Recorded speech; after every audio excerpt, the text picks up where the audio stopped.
오늘 우리에게 주신 하나님 말씀 같이 보겠습니다. 누가복음 22장 66절에서 71절까지입니다.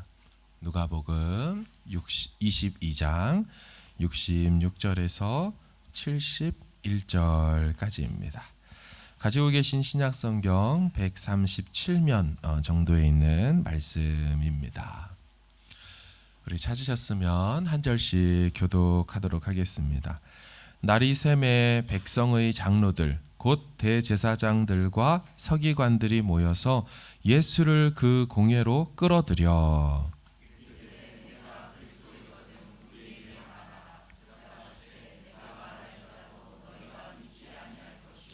내가 물어도 너희가 대답하지 아니할 것이니라.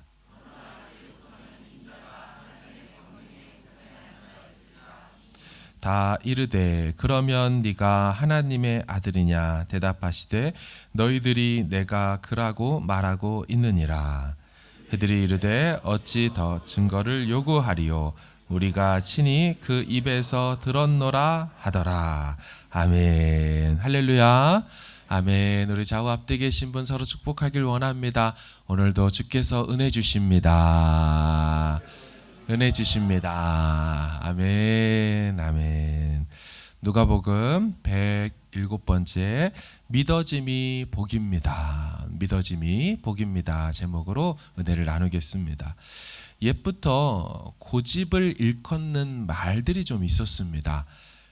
황소고집, 그죠? 옹고집, 또 이제 성씨에 따라서 최씨고집, 강씨고집 이렇게도 말을 했지요.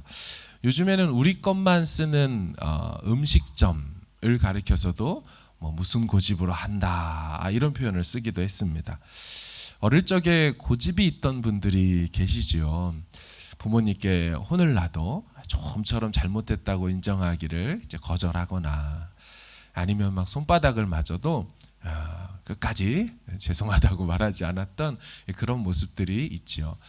어떻게 보면 인간의 죄된 속성 중에 하나가 이 고집이라는 것으로 나타나지 않나 싶습니다. 오늘 본문에 고집 부리는 사람들이 좀 나오죠. 백성의 장로들이라고 보여지는 대제사장들과 서기관들이 오늘 본문에 고집 부리는 사람으로 등장합니다. 이들이 예수님을 붙들어서 이제 끌고 가게 되는데요. 공회라는 곳으로 끌고 갑니다. 우리 본문 66절을 한번 좀 읽어보겠습니다. 시작. 날이 샘에 서기관들이 모여서 예수를 그 공회로 끌어들여. 아멘. 이 공회로 끌고 갔다. 이 공회는 사내들인 공회를 의미하는 것이고 유대인의 종교 최고의 재판 의결 기관이지요. 총독에게 넘기기 전에 기소 전에 신문하고 혹은 증거들을 수집하는 곳이 또 그들의 종교법으로 재판하는 곳이 이 공회라는 곳입니다. 이들이 예수님을 신문하지요. 그런데 정말로 예수님을 조사하려고 신문한 것 같지는 않습니다. 이들은 이미 마음속에 답을 결정해 놓고서 예수님을 조사하는 거죠. 이미 죽이기로 결정해 놓고 뭐 하나라도 걸려 나오면 넘겨야지 하는 자기 확신 속에서, 자기 고집 속에서 이 일들을 행하고 있습니다.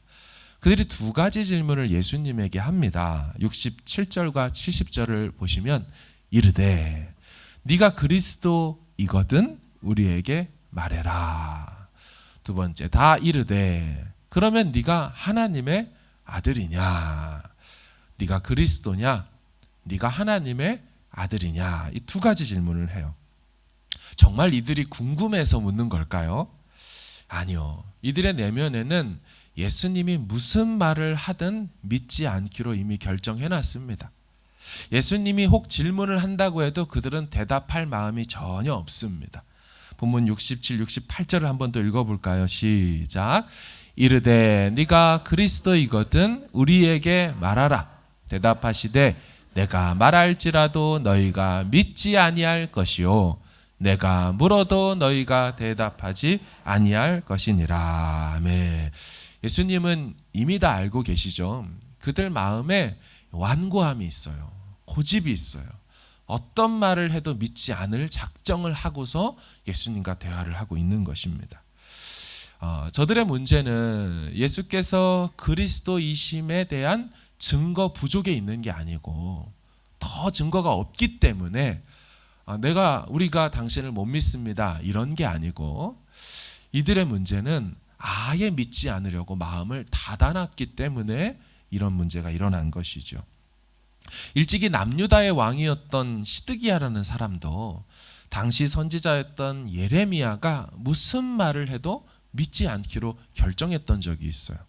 예레미야 38장을 보시면 예레미야가 시드기야에게 이르되 내가 이 일을 왕에게 아시게 하여도 왕이 결코 나를 죽이지 아니하시리이까? 가령 내가 왕을 권한다 할지라도 왕이 듣지 아니하시리이다. 믿지 않기로, 이미 예레미야를 죽이기로 다 결정을 해놓고 대화를 하는 것입니다. 남유다 분열왕국 시대나 지금 이 예수님의 시대나 믿지 않기로 고집 부리는 사람들이 있었던 것 같아요. 여러분, 제자들이라고 예외였을까요? 아닙니다. 우리 도마라는 사람을 보세요. 요한복음 20장 보시면 다른 제자들이 그에게 이르되 우리가 주를 보았다 하니 도마가 이르되 내가 그의 손에 못자국을 보며 내 손가락을 그 못자국에 넣으며 내 손을 그 옆구리에 넣어보지 않고는 믿지 아니하겠노라 하니라.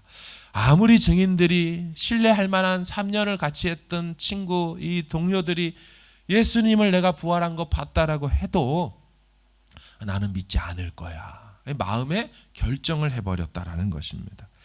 문제는 이런 일들이요, 과거에도 있었고 오늘날에도 있다라는 것입니다. 수많은 사람들이 지금 이 도마처럼 요구합니다. 증거를 내라고. 예수가 하나님의 아들이고 그리스도고 주라는 증거를 좀 더 내보라고. 그런데 여러분, 사실 증거를 더 주어도 그들은 믿지 않을 것입니다. 왜냐하면 예수님 당시에도요, 수많은 증거들이 있었거든요. 하지만 그 증거들이 넘쳐남에도 그들은 예수님을 주로 그리스도로 받아들이지 않았습니다.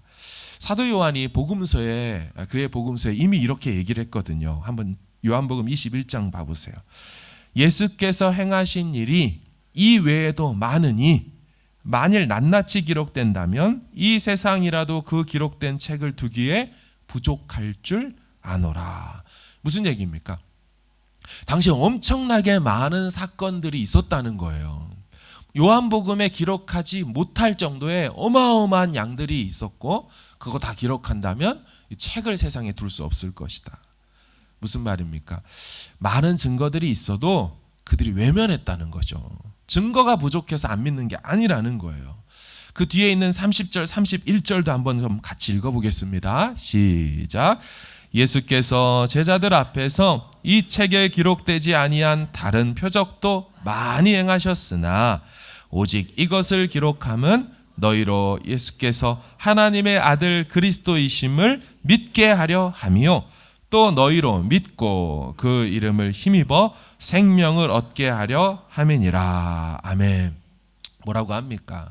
제자들 앞에서 이 책에 기록되지 않은 다른 표적들도 많이 행했어요.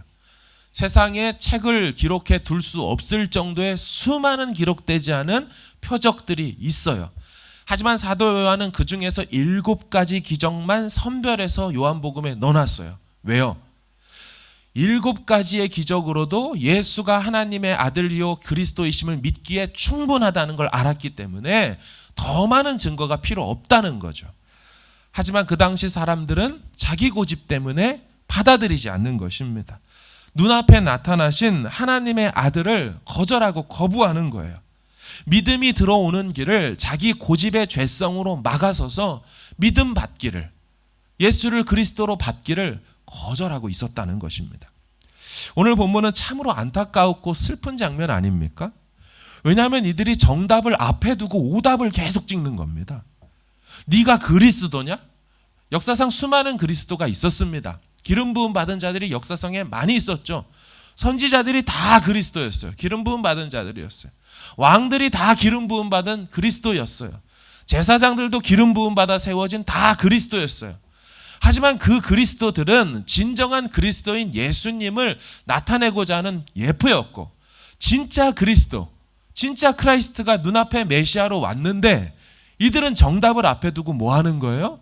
마음의 고집과 완고함 때문에 계속 의도적으로 오답을 고르는 겁니다.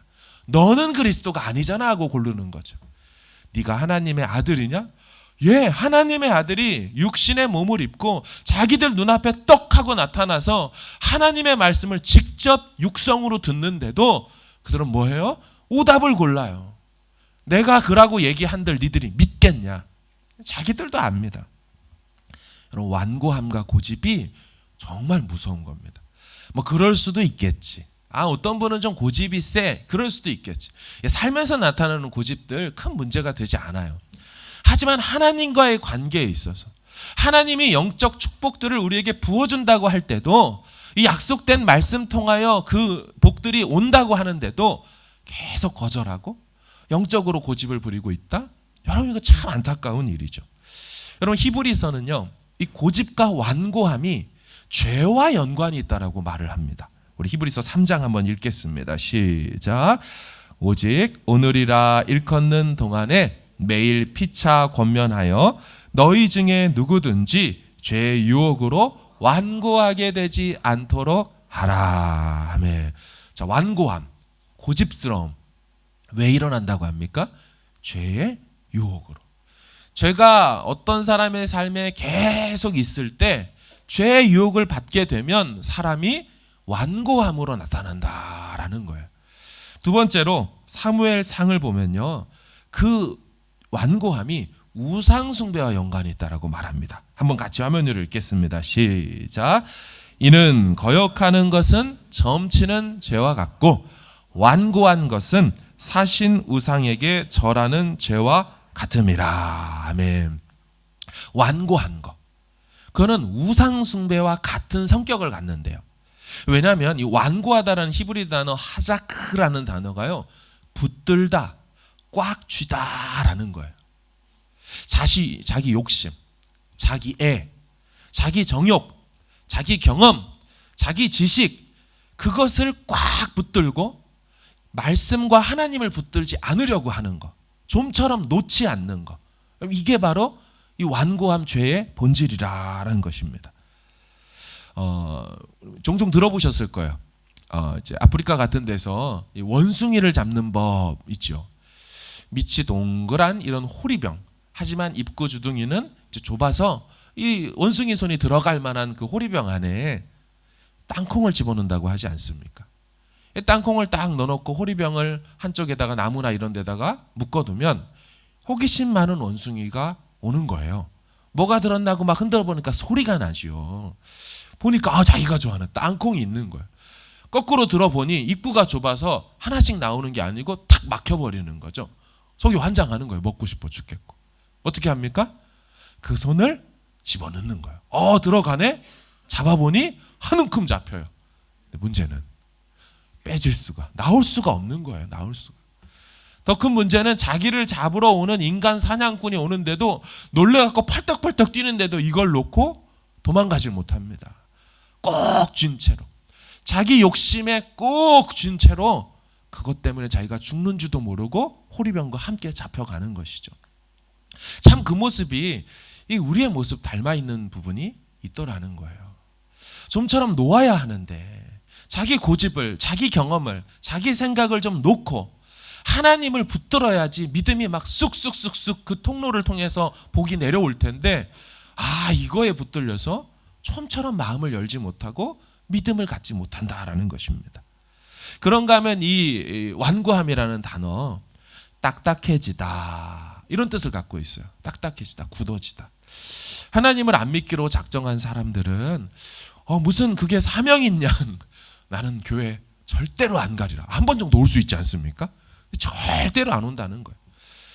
여기서 약속의 말씀이 선포돼도 다른 사람들은 막 주가 하셨습니다 하면 아멘 할렐루야 막 박수치고 막 이러는데, 또 어떤 분들은 가만히 있죠.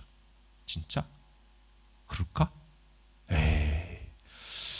좀처럼 이 자기 경험이 아닌 것들은 받아들이려고 하질 않습니다. 주님이 이런 역사를 일으키신다고 막 복의 말씀들, 예언의 말씀들이 선포돼도 아멘으로 탁 내 말씀 받아야 되는데, 내 사건 만들어야 되는데, 이게 굳어져 가지고 좀처럼 자기 생각을 놓지 못해서 복을 받지 못하는 경우들이 있죠. 여러분, 이 완고함, 이 고집스러움, 신앙생활 하는데 참 큰 적이라는 거예요. 오늘 이 대제사장들과 서기관들 보세요. 답을 딱 자기들이 정해놨잖아요. 너는 아니야. 너는 우리가 죽여야 돼. 자기들이 무슨 짓을 하는지 한 번만 틈을 보이면 되는데, 이 생각 다시 해보면 되는데 그러질 못해요. 한 번 죄를 지으면요, 그래서 좀처럼 돌이키려고 하지를 않는 모습으로 나타납니다. 이런 말이 있죠. 넘어진 김에 누웠다 가자, 쉬었다 가자. 그죠? 이 넘어졌으면, 신앙생활에서 한번 자초했으면 빨리 정신 차려갖고 일어나서 갈 생각을 해야 되는데, 교회 한 2번 빠졌더니 그냥 익숙해지는데요. 이러면서 교회 안 나오는 거예요. 말씀과 기도의 생활, 무슨 일 있어가지고 놓치게 되거나 안 하고 난 다음에 계속 안 하는 거예요.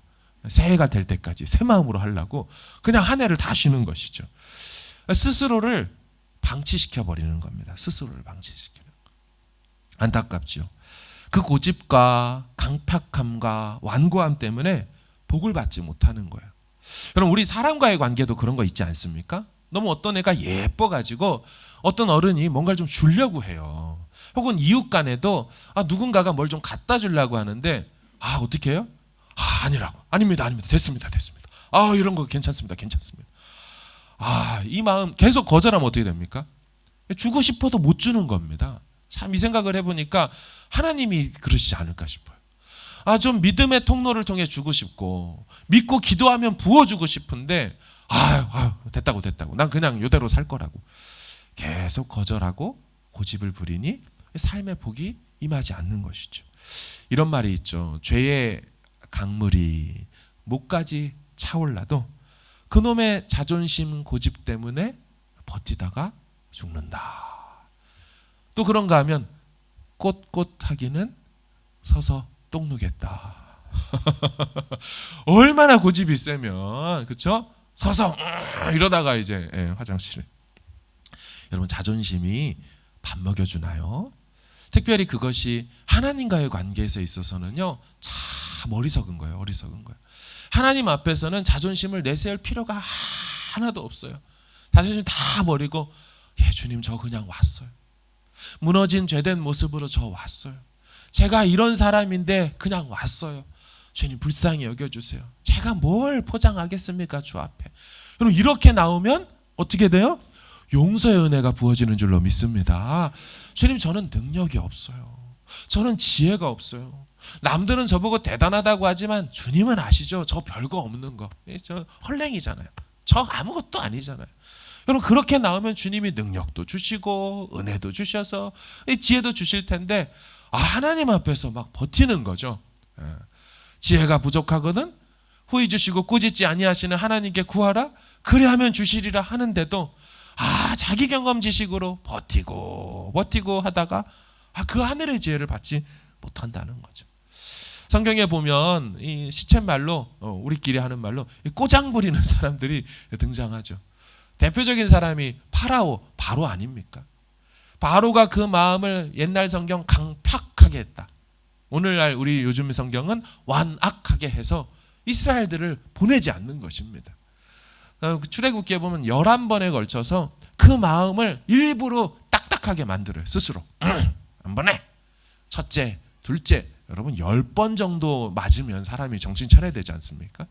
10대 맞고 정신 차리는 척 했다가 또 뭐예요? 그 마음을 놓지 못하고 이스라엘 백성을 좀 놓아줘야 되는데, 그걸 잡겠다고 홍해까지 쫓아가다가 결국 본인에게 온 건 자기 군대만 물에 빠져 다 죽는 거예요. 자기 아들도 10번째 재앙에 죽는 거예요. 하나님 앞에서는 고집 부려서 복받은 인생이 없더라고요. 여러분, 선지자 요나도 마찬가지죠. 얼마나 고집이 셉니까? 하나님이 니느웨 가라. 우리 한국적 정서에서는 아마도 일본 정도 될 거예요. 또 유대인들 정서에서는 아마도 이 독일 정도 되겠죠.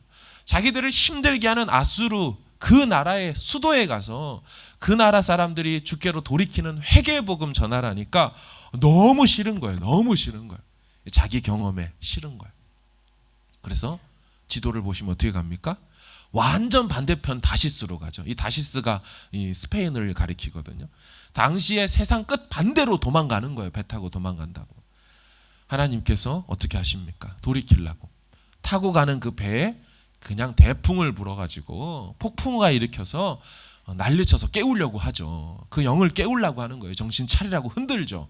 근데 고난 속에서도 돌이키지 않죠. 그러거나 말거나 나는 그냥 자련다 하고 배 밑바닥에서 자고 있어요.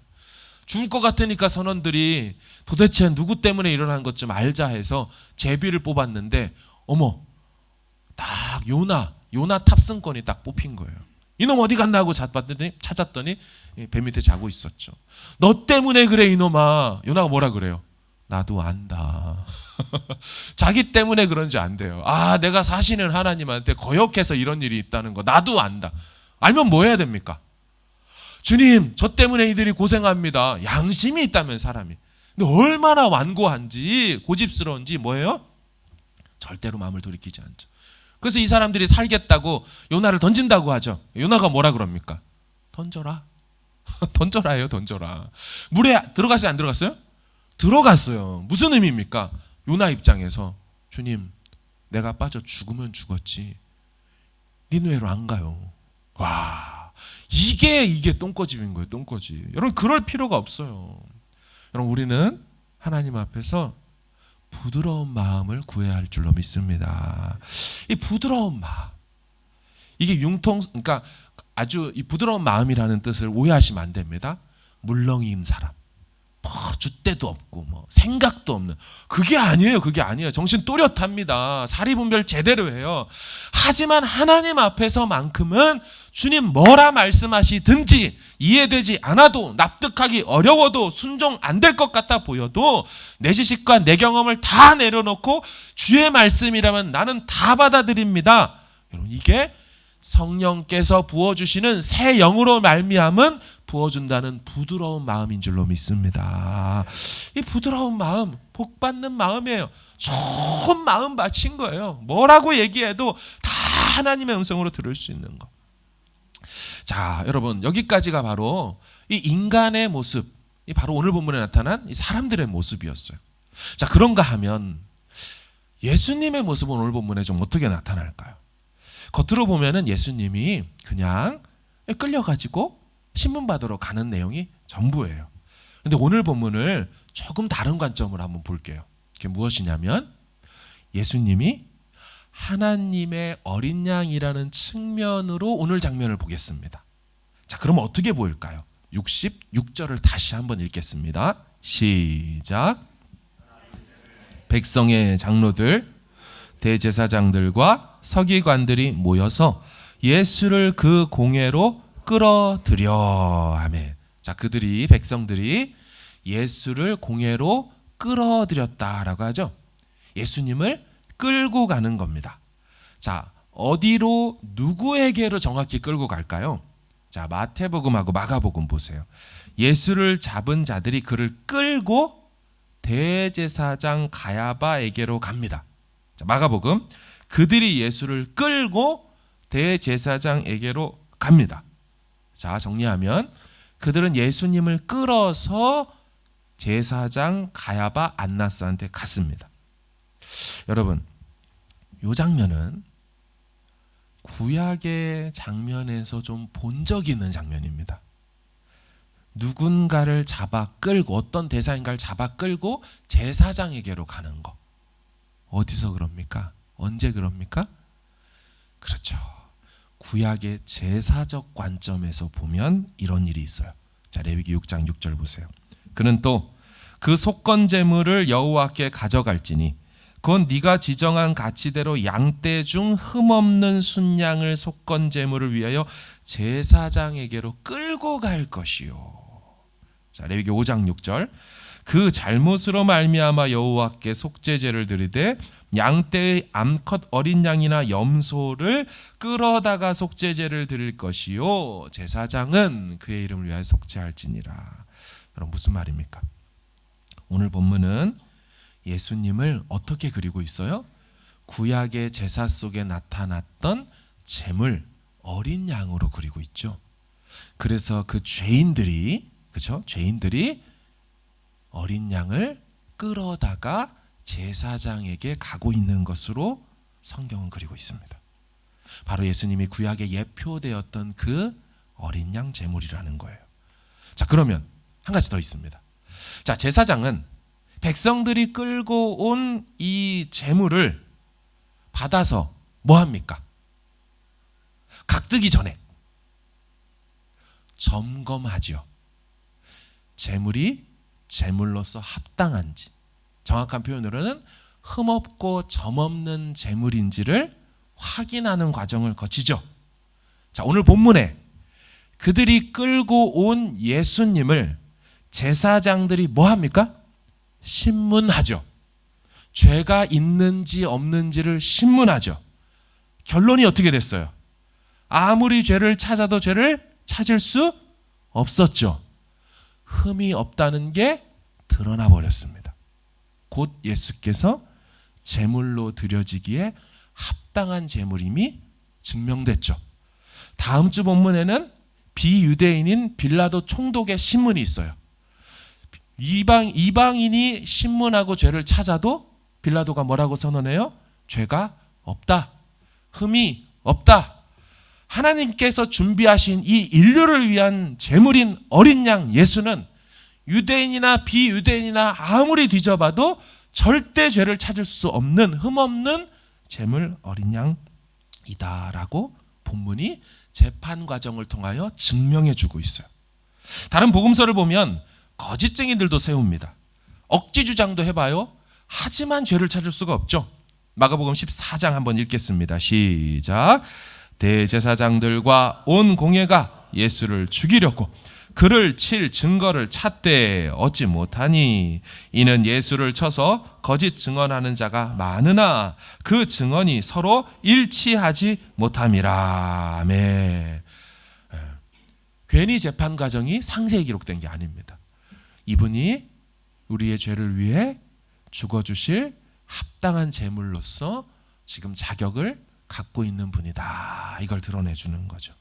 베드로전서에 이런 말씀이 있어요. 오직 흠없고 점없는 어린 양 같은 그리스도, 그분의 보배로고 귀중한 피로 우리 구원이 이루어진 것이다 라고 말씀합니다. 오늘 본문은 구약의 제사적 관점으로 본다면 제물로 드리기에 합당하신 어린 양을 얘기해요. 여러분, 구약의 제사 방법을 보면 한 가지 또 특이한 행동이 있습니다. 그것은 제사자들이 제물에게 안수하는 장면이 있죠. 이 안수함으로 인해서 어떤 일이 일어납니까? 제사자가 갖고 있었던 죄가 흠없는, 죄 없는 이 제물에게로 전가되죠. 이동해요. 근데 이렇게만 됩니까? 아니죠. 흠없고 점없는, 죄 없는 이 제물의 이 죄 없음이 동시에 그 제사자에게도 넘어오게 됩니다. 죄가 넘어가고 죄 없음이 이쪽으로 또 전가되는 일들이 쌍방향으로 일어나게 되지요. 어떻게 해서 일어납니까? 믿음으로 일어납니다. 믿음으로. 그 예수 그리스도의 흠 없으심, 죄 없으심, 나의 죄 많음, 죄, 이게 어떻게 서로 간에 이동이 됩니까? 예수 그리스도를 나의 주 나의 하나님 구원자로 믿을 때 그 믿음의 통로 원리를 통하여 의의 전가, 죄의 전가가 이루어지게 되는 것이죠. 오늘 말씀 하나 더 볼까요? 베드로전서 2장 24절입니다. 시작. 친히 나무에 달려 그 몸으로 우리 죄를 담당하셨으니 이는 우리로 죄에 대하여 죽고 의에 대하여 살게 하려 하심이라. 아멘. 그렇죠. 죄에 대하여 죽고 우리의 죄가 넘어가고 그리스도께로, 또한 의에 대하여, 의라는 성경의 표현은 죄 없음이란 뜻입니다. 죄 없음이 우리에게로 넘어오는 거예요. 뭘로? 믿음으로 오는 거예요. 근데 고집을 부리고 있으니, 완고하게 예수를 주로 거절하고 받는 걸 거절하고 있으니 이런 일들이 일어나요? 안 일어나요? 안 일어나는 것입니다. 한 구절 더 보겠습니다. 히브리서 9장 12절이죠. 시작. 염소와 송아지의 피로 하지 아니하고 오직 자기의 피로 영원한 속죄를 이루사 단번에 성소에 들어가셨느니라. 아멘. 염소와 송아지의 피로 하지 아니하고 지금 예수님 당신의 자기 피로 우리를 위해 흘려주셨어요. 억지로 한 것이 아니라 자발적으로 스스로 자기 피를 우리를 위해 흘려주셨어요. 그래서 우리가 구원받게 된 것이에요. 여러분, 오늘 본문을 보면 참 우리 지금 예수 믿고 있잖아요. 예수님을 구원자로 받아들였잖아요. 이게 참 놀라운 일 아닙니까? 눈앞에 그분이 있어도 안 믿는 사람이 있었죠. 근데 우리는 보지도 못했는데 믿음이 들어와 버렸죠. 여러분, 우리 안에 기적이 일어난 줄로 믿습니다. 어떤 사람들은 내가 교통사고 나서 죽을 뻔했다 살아나거나, 내가 진짜 다 죽는다는 암에 걸렸다가 갑자기 기적적으로 낫거나, 이 정도 사건이 있어야지 내가 믿지요. 이래요. 그러면서 한쪽에서는 나는 그냥 어릴 적부터 교회를 다니다 보니까 어떻게 여기까지 왔어요. 이제 묻죠. 아니, 그럼 예수님을 구원자 예수 그리스도로 하나님의 아들로 믿으세요? 믿지요. 진짜요? 믿지요. 그럼 집사님, 누가 더 기적이 크게 일어난 거예요? 아니, 암에 걸렸다가 고쳐져 가지고 믿음이 생긴 거는 누구라도 그러지 않겠습니까? 아무 일도 없었죠. 예. 기적도 없었죠. 예. 별 고난도 없었죠. 예. 근데 어떻게 믿었어요? 그러게요. 여기에 기적이 일어난 거예요. 여기에 믿음이 선물로 주어진 거예요. 여러분, 참 우리가 그런 측면에서는 하나님의 은혜를 한 몸에 받은 줄로 믿습니다. 놀라운 사건이에요. 사랑하는 여러분, 예수님은 구약의 제물처럼 정말 대제사장에게 끌려갔어요. 그들이 아무리 조사해봐도 신문해봐도 죄가 하나도 없는 제물로 드려지게 합당한 그런 자격을 갖추게 되셨어요. 스스로 하나님께 드리는 제물이 되사 우리를 위해서 자기 피를, 보배로운 피를 아낌없이 다 흘려주셨어요. 오늘 본문엔 두 가지 장면이 나왔습니다. 우리도 본문 속 그들처럼 참 이 고집스러움, 완고한 분면이 분명히 있어요. 하지만 예수님은 자기를 고집하지 않으세요. 내가 하나님인데, 내가 그래도 창조주인데 모든 걸 다 내려놓으셨어요. 그리고 자기 자신을 내어주셨어요. 예수님의 사랑이죠. 하나님의 은혜죠. 좀처럼 믿지 못할 저들을 위해서, 또한 여전히 죄인이고 믿지 않는 저들을 위해서 상관하지 않고 당신 자신을 내어주셨어요. 우리 같은 죄인을 살리시겠다고 당신이 먼저 몸을 버리셨고, 말할 수 없는 은혜를 우리 마음 가운데 성령으로 일으키셔서 우리로 하여금 예수를 믿어지는 은혜를 주셔서 우리가 지금 이 자리에 나와 있는 것이에요. 사랑하는 여러분, 우리 주님이 이런 우리를 향하여 오늘도 무엇을 원하고 계실까요? 요한복음 20장에 마지막에 이런 말씀이 있어요. 도마에게 이르되 네 손가락을 이리 내밀어 내 손을 보고 네 손을 내밀어 내 옆구리에 넣어보라. 그리하여 믿음 없는 자가 되지 말고 믿는 자가 되라. 도마가 대답하여 이르되 나의 주님이시요 나의 하나님이시니이다. 29절, 예수께서 이르시되 너는 나를 본고로 믿느냐?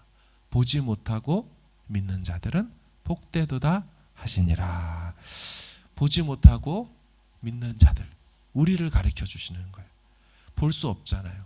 그렇죠? 예수님 시대에 살지 않으니까.